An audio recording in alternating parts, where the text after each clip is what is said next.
नमस्कार मित्रों मित्रों यही है सही बात यूट्यूब चैनल में आपનું हार्दिक स्वागत है। हूँ છું પ્રેમજીભાઈ પરમાર।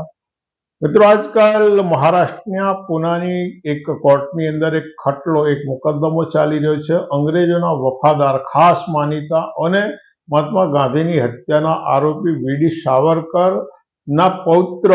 સાવરકરના પૌત્ર સાત્યકી સાવરકરે રાહુલ ગાંધી સામે એક માનહાનિનો દાવો દાખલ કર્યો છે અને હમણાં ટૂંક સમય પહેલા એની મુદત હતી, હવે બીજી મુદત જુલાઈ માસમાં આવવાની છે।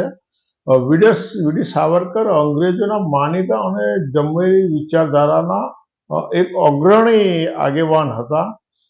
સાત્યકીએ જ કોર્ટમાં નોંધ્યું છે કે સાવરકર દ્વારા બ્રિટિશ સરકાર સામે દયાની 10 અરજીઓ દાખલ કરવામાં આવી હતી અને એમ કે આ દયા અરજીઓ રેકોર્ડ ઉપર હોય છે એવો દાવો સાવરકરના પૌત્રએ કર્યો છે કોર્ટમાં।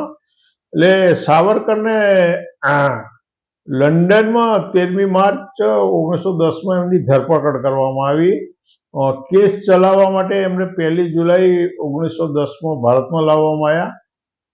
23 ડિસેમ્બર 1910 અને 30મી જાન્યુઆરી 1910 એમ બે જુદા જુદા મુકદ્દમામાં એમને 50 વર્ષની કાળા પાણીની સજા, એટલે કાળા પાણીની સજા એટલે આંદામાન નિકોબાર ટાપુની અંદર આંદામાનમાં બ્રિટિશરોએ સેલ્યુલર જેલ બનાવી હતી। આ જેલની અંદર 690 કોટડીઓ હતી। ભારતમાં જે બેરેક હોય છે એવી બેરેકો નહોતી, પણ ત્યાં કોટડીઓ હતી ને આ કોટડીઓ એક પ્રકારની ચારે બાજુથી હવા ઉજાસ વિનાની બંધ કોઠી જેવી પરિસ્થિતિ હતી। એમને 4 જુલાઈ 1911ના દિવસે 50 વર્ષની સજા ભોગવવા માટે આંદામાન નિકોબાર ટાપુ પર પહોંચાડી દેવામાં આવ્યા। ક્યાં? એટલે એના સંદર્ભમાં રાજીવ ગાંધીએ જે કંઈ ટિપ્પણી કરી હોય એ રાજીવ ગાંધી સામે માનહાનિનો દાવો કર્યો અને સાવરકર આંદામાન નિકોબારની જેલમાં હતા। આ જેલોની અંદર અંગ્રેજો દ્વારા ખૂબ મોટા પ્રમાણમાં એક પ્રકારના આંતક જેવી શિક્ષાઓ કરવામાં આવતી હતી અને એના કારણે વીડી સાવરકરે જેલમાંથી છૂટવા માટે 30મી ઓગસ્ટ 1911ના દિવસે પહેલી દયા અરજી અંગ્રેજ સરકાર સમક્ષ કરી અને એમાં એમણે અંગ્રેજ સરકારના વફાદાર રહેવાની અને પોતાની ઉપર દયા દાખવે એવું વિવરણ હતું। પરંતુ 14મી નવેમ્બર 1913ના રોજ બ્રિટનના ગવર્નર જનરલની કાઉન્સિલના જે હોમ મેમ્બર હતા રેગિનાલ્ડ ડેકાર્ડ, એમણે આંદામાન નિકોબારની મુલાકાત લીધી આંદામાન ટાપુની અને એ સમયે વીડી સાવરકરે એક ખૂબ લંબાણપૂર્વકની દયા અરજી એમણે રૂબરૂ આપી અને પોતે બ્રિટિશ શાસનનો વફાદાર છે। ઘણું બધું લાંબુ વિવરણ છે, એ વિષય આપણો નથી। આપણે તો એમણે કેટલી દયા અરજીઓ કરી અને શું હતું, એટલે એમણે એક અરજી નહીં પણ 1918માં 1919માં 1920માં એમ અનેક અરજીઓ કરી અને એ અરજીઓના અંતે અંગ્રેજો એમને મુક્તિ આપવા, જેલમાંથી મુક્તિ આપવા સંમત થયા।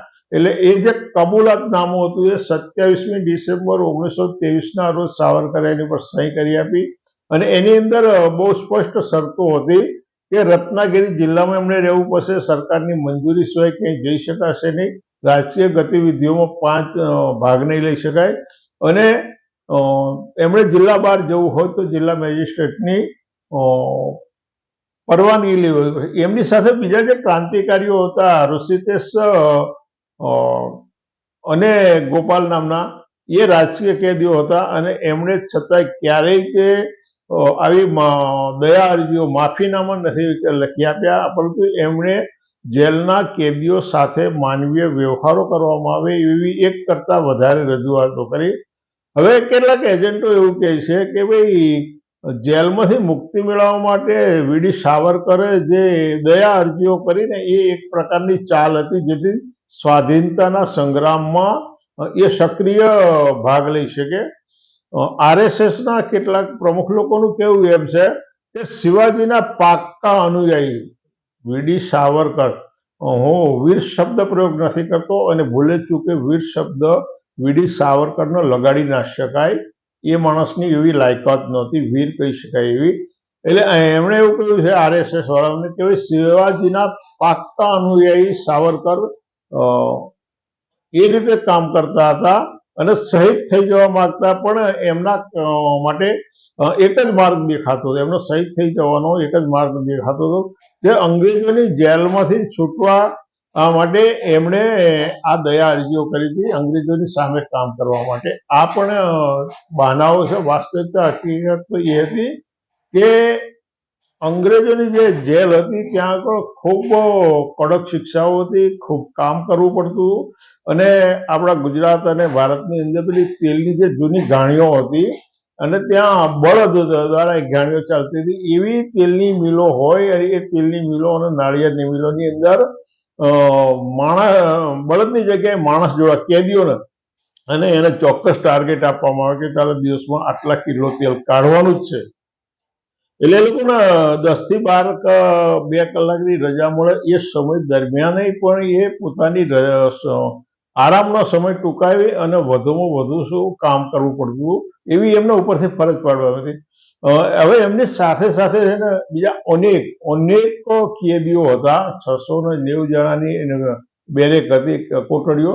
એમાં ઘણા બધા હતા, પરંતુ વીડી સાવરકર અને બીજા બે સિવાયના બીજા કોઈએ આવી દયા અરજીઓ ના કરી, એમણે માફીનામા નથી આપ્યા, અને અંગ્રેજ સરકારની સાથે કોઈ સોદાઓ નથી કર્યા.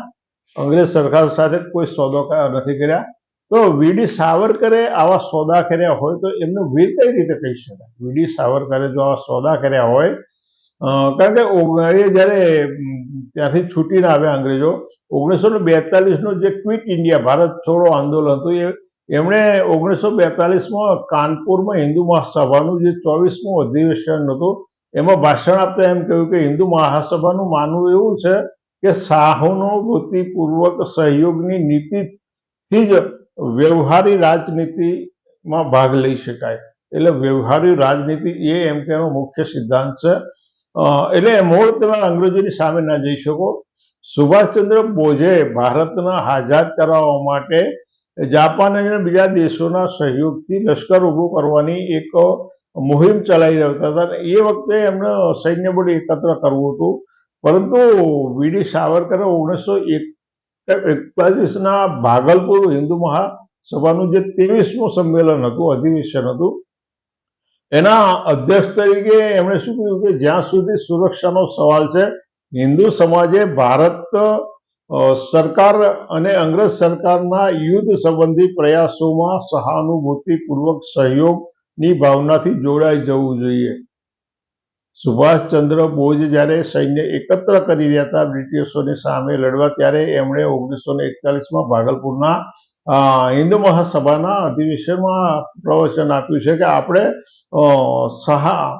સહાનુભૂતિપૂર્વક, અંગ્રેજો પ્રત્યે સહાનુભૂતિપૂર્વક સહયોગની ભાવનાથી એમની સાથે જોડાઈ જવું જોઈએ. જ્યાં સુધી હિન્દુ હિતોનો સવાલ છે, હિન્દુઓ મોટી સંખ્યામાં ભૂમિ સેના, જળ સેના અને વાયુ સેનામાં જોડાઈ જવું જોઈએ. આ વીડી સાવરકરે કહેલું છે. 1941માં બ્રિટિશરો દ્વારા યુદ્ધના સંચાલન માટે એક સમિતિ ગઠન કરવામાં આવી અને સાવરકરે જે બે વ્યક્તિઓના નામની ભલામણ કરી હતી એમનો સમાવેશ કરવામાં આવ્યો. એટલે 18 જુલાઈ 1941ના દિવસે એમણે કમાન્ડર ઇન ચીફ જનરલ વાવેલને અને ભારતના વાઇસરોયને તાર કરી અને એમના આભાર માન્યો અને અભિનંદન આપતો એમણે તાર કર્યો હતો. એટલે સાવરકરે બ્રિટિશરો સામેની જે લડત હતી એ લડતને અટકાવવા માટે, બ્રિટિશરો સામેની જે લડત હતી એમાં ચંદ્રશેખર આઝાદ અને બીજા મહાન ક્રાંતિકારીઓ કામ કરતા હતા. ચંદ્રશેખર આઝાદના એમાંથી ફારેગ થવા અને બ્રિટિશરો વતી કામ કરવા માટે 50,000 રૂપિયાની ઓફર કરી હતી. 1941ની અંદર 50,000 રૂપિયા એટલે આજના 50 કરોડથી પણ વધી જાય. હવે આટલી મોટી રકમ વીડી સાવરકર ક્યાંથી લાવવાના? એમની પોતાની તો એવી કોઈ મિલકત હતી નહીં, પોતાનું એવા કોઈ ધંધા બિઝનેસ નહોતા કે એવું કોઈ કારખાનું નહોતું. તો બહુ સ્વાભાવિક છે કે આ નાણાઓ છે એ ઉપરથી આવવાના હોય, ઉપરથી એટલે બ્રિટિશ તાજ તરફથી આવવાના હોય. એટલે સાવરકર જીવનભર મનુવાદના સમર્થક રહ્યા છે, જીવનભર મનુવાદના સમર્થક રહ્યા. એટલે એ સમર્થક રહ્યા છે એના કોઈ પુરાવાની જરૂર નથી. કેમ કે એ હિન્દુ મહાસભાના અધ્યક્ષ હતા, અને હિન્દુ મહાસભા એટલે હિન્દુઓનું પક્ષ, હિન્દુઓની હિતની વાતો કરતી સંસ્થા હોય, હિન્દુ ધર્મની એની અંદર વાત હોય, હિન્દુ ધર્મના રીત રિવાજોની વાત હોય.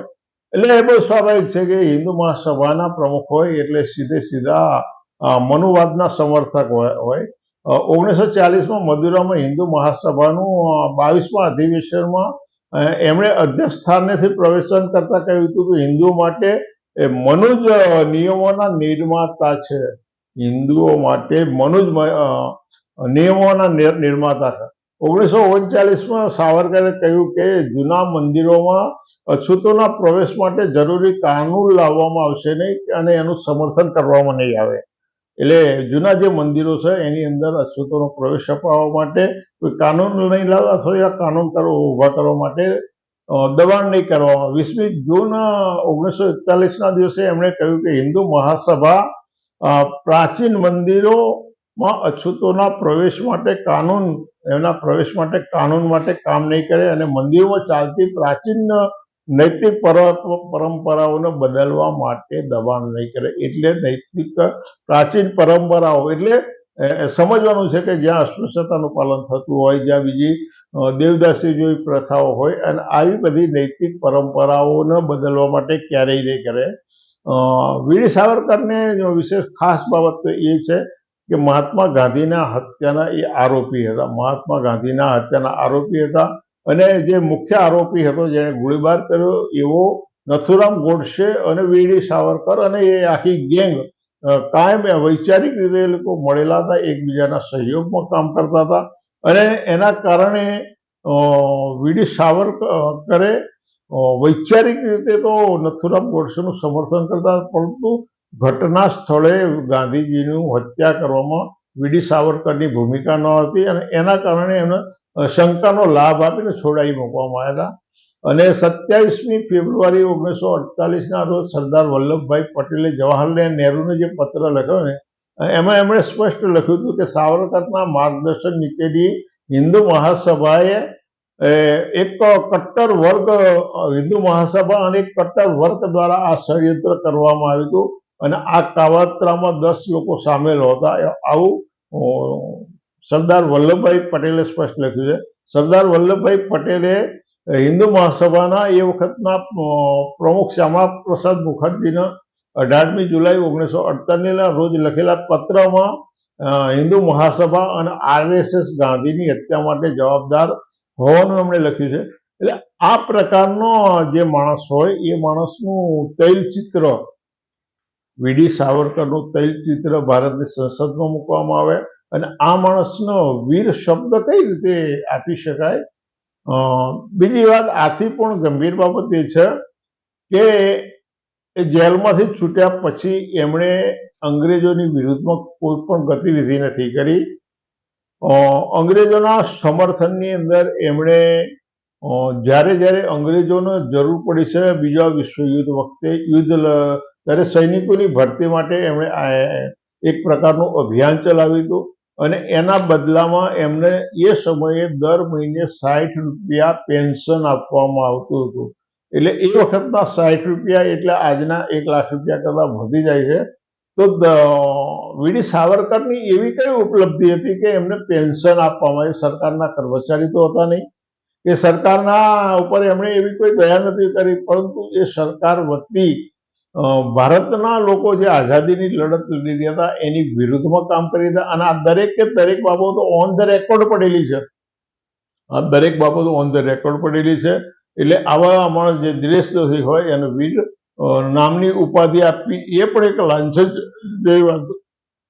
મિત્રો, મેં જે કંઈ હકીકત રજૂ કરી છે એ એકદમ રેકોર્ડ આધારિત છે. જે ગોબર ભક્તોને ના ગમે એમનો અભિનંદન છે, અને ગમે તો તમે આગળ મોકલજો, ના મોકલો તો એ તમારો વિષય છે. મારો વિષય મારે રજૂઆત કરવાની હતી કરી છે. ફરી મળીશું. આવજો.